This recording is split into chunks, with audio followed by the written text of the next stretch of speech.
खुलुमबाय बयनिसिमबो आंनि बे डेली आपडेट बड' इउट्युब चेनेलाव नोंथांमोनखौ आरोबाव बरायहरबावनाय थाबाय। दिनै आं नोंथांमोननि गेजेराव मोननैसो सानसेयारि खौरां लानानै फैदों। आं आसा खालामो नोंथांमोना भिडिअखौ जोबजासिम नायलांगोन आरो लोगोसे चेनेलखौ साबस्क्राइब खालामनानै लागोन। दिनैनि गिबिसिन खौराङाव दङ आसामा हर घर जल बिथांखिनि सिङाव 80% दै फोनांजाबनायनि थांखिखौ मोनफुंनो हादों। आसामनि गिबि मन्थ्रि हिमन्त बिश्व शर्माया मैया फोसावदों दि रायजोआव गाहाय मन्थ्रिनि हर घर जल मिशननि बाहागो महरै गावनि 80% बांसिन दै टेप फोनांजाबनायनि थांखिखौ जाफुंसारनाय मोनफुंनो हादों।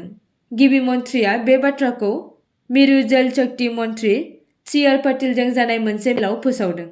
बे जथुमाव जल जीवन मिशनखौ दावगाहोनाय आरो गासै आसामाव बिनि आबुं जानायखौ रोखा खालामनायाव मिरु खालामनाय जादोंमोन। गिबि मन्थ्रिया बे खोथाखौबो बुंदों दि रायजोआ गाहाय मन्थ्रि नरेन्द्र मदिनि नोजोरजों गोरोबनानै मिशननि थांखिफोरखौ आबुं खालामनो थाखाय रादाय होनाय। सी.आर. पाटिलआ गावनि बिबुंथियाव प्रधान मन्त्रि कृषि सिंचाई योजनानि सिङाव दै जगायनाय बिथांखिफोरखौ फेहेरनाय आरो गोजाम दै जगायनाय मावथांखिफोरखौ गोदान मुगायारि खालामनायजों लोगोसे गोबां गोनांथार आयदाफोरनि सायाव सावरायदोंमोन। बे जथुमाव अरायथा गामियारि जौगाथायनि सायाव नोजोर होनायजों जल जीवन मिशन आरो आसामनि दै फुंखाफोरनि सामलायनायनि दावगानायनि सायावबो सावरायनाय जादोंमोन। 2019 मायथाइयाव जागायजेननाय जल जीवन मिशननि थांखिया 2024 मायथाइसिमाव भारतनि मोनफ्रोमबो गामियारि नखरफोराव रैखाथि गोनां आरो थोजासे लोंग्रा दै मोन्नाय।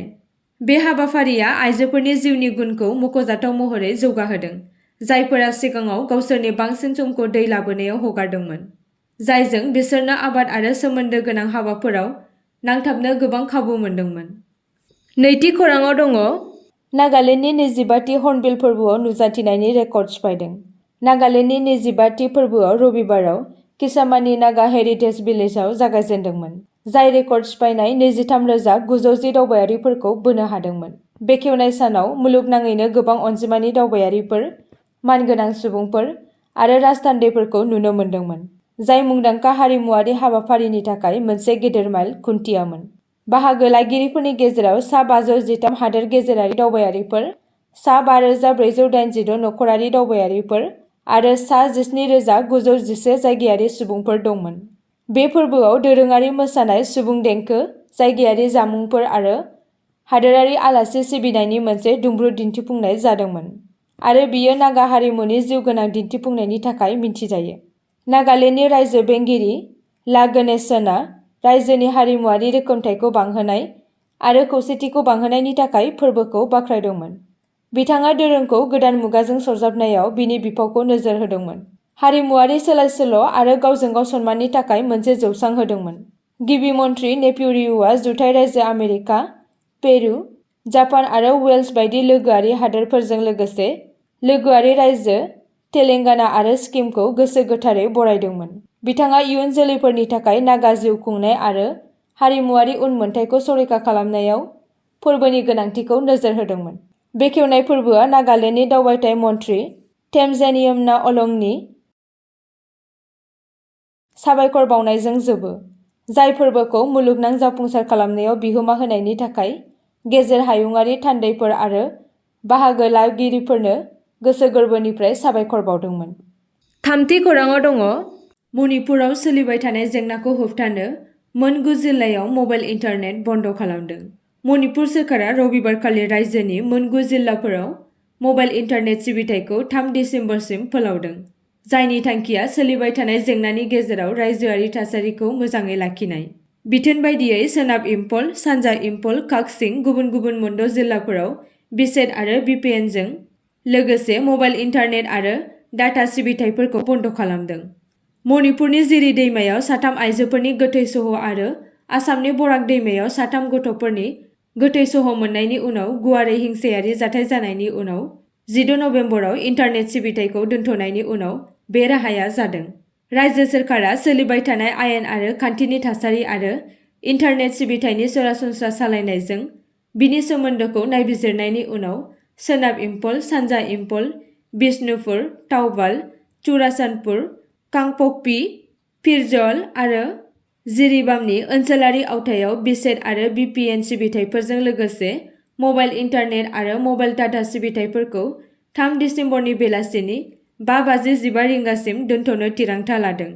रायजो राजानि मोजांनि थाखाय बिथोनाव बुंनाय जादों। बबेखानि सावस्रि जोथोन सोलोंथाइ आरो खुंथायारि मावख'फोराव गोहोम गोग्लैनायखौ बाङाइ खालामनो थाखाय ब्रडबेन्ड सिबिथाइफोरखौ 19 नबेम्बराव सशर्त महरै बानायफिननाय जादों। गाज्रि बाहायनायखौ होबथानो थाखाय सोरखारा बिथोन होदोंमोन दि बाहायगिरिफोरा खालि गनायथि होजानाय फोनांजाबनायखौल' मानियो, जाय वाइ-फाइ एबा हटस्पटफोरनि बाहायनायखौ होबथायो। ब्रैथि खौरांआव दङ। मोनाबिलि ओंखाम जाग्रा थावनिखौ मैया भुटाननि दासु सिरिं नर्बुनि आखाइजों बेखेवबाय। गुबुन गुबुन बोसोरनि बायदि देग्लायबो चिरां जिल्ला भारत-भुटान सिमना दादगारि खाथिथाराव थानाय मुंदांखा मोनाबिलि लावखार ओंखाम जाग्रा एबा मोनाबिलि पिकनिक स्पटखौ मैया रायजो राजाफोरनि थाखाय बेखेवनानै होबाय। मख'नो गोनांदि भुटान हादोरनि समायना हाजो सारिनि नुथाय आरो दैसा बोहैनाय ओंखाम जाग्रा थावनिनि गाहाय हाबग्रा लामाखौ बेखेवनानै होयो दादगारि हाथिसाराव थानाय लेङाइ कामान्डिं अफिसार सौरभ कुमार बिथाङा आरो लावखार ओंखाम जाग्रा गाहाय थावनिखौ बेखेवनानै होयो भुटाननि दासु सिरिं नार्बुआ।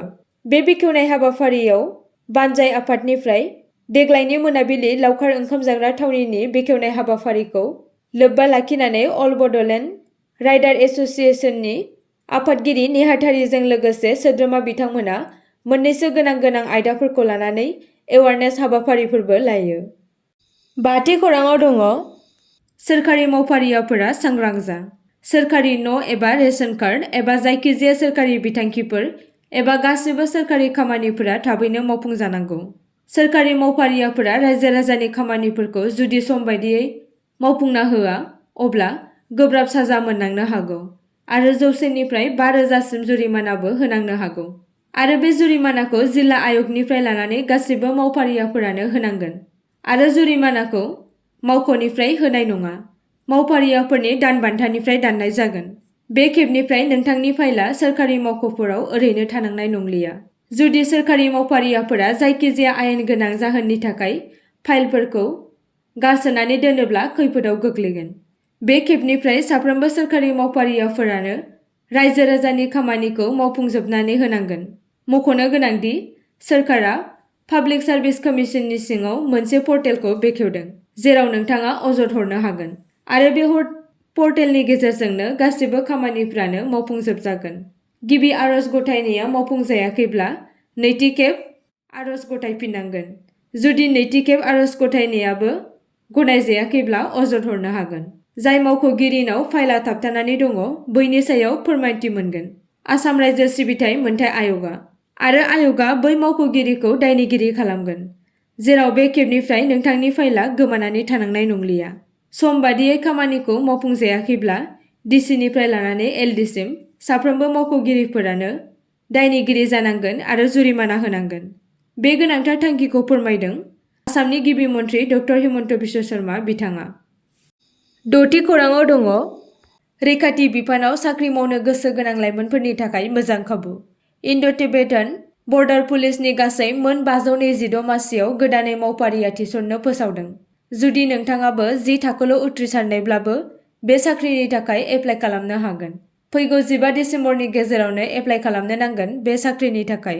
मख'नो गोनांदि इन्ड'-टिबेटान बर्डार पुलिसनि साख्रिनि थाखाय बिजाथिनि बैसोआ 25 बोसोरनि बांसिन जानो मोननाय नङा आरो बे इन्ड'-टिबेटान बर्डार पुलिसनि साख्रिनि थाखाय थिसनथायनि थाखाय recruitment.itbpolice.nic.in वेबसाइटआव हाबनानै नोंथांमोना एप्लाइ खालामनो हागोन, जेराव फैगौ 15 दिसेम्बरनि सिगांनो बे साख्रिनि थाखाय एप्लाइ खालामनो नांगोन होनना फोसावदों। स्निथि खौरांआव दङ। मटर साइकेल सौग्रावनानै सासे लाइमोननि जिउ खहा। चिरां जिल्लानि 1 नं सालबारि बालाजार बाजार साखाथियाव AS19T6374 नाम्बारनि मटर साइकेला सौग्रावनानै सासे लाइमोननि जिउ खहा। मिथिनो मोननाय बायदिब्ला चिरांनि भारत-भुटान बर्डार सिमा साखाथियाव थानाय दादगारि हाथिसार मोनाबिलि लावखार ओंखाम जाग्रा थावनिनि गिबि बेखेवजेननाय हाबाफारियाव बाहागो लानानै रंजा-बाजायै न' फारसे फैफिननाय समावनो सानै लाइमोना मटर साइकेलखौ सालायनो हायैयाव सौग्रावनानै सासे लाइमोना जायगायावनो जिउ खहा जायो। आसा खालामो नोंथांमोना भिडिअखौ नायनानै मोजां मोनगोन आरो चेनेलखौ लाइक आरो साबस्क्राइब खालामनानै लागोन।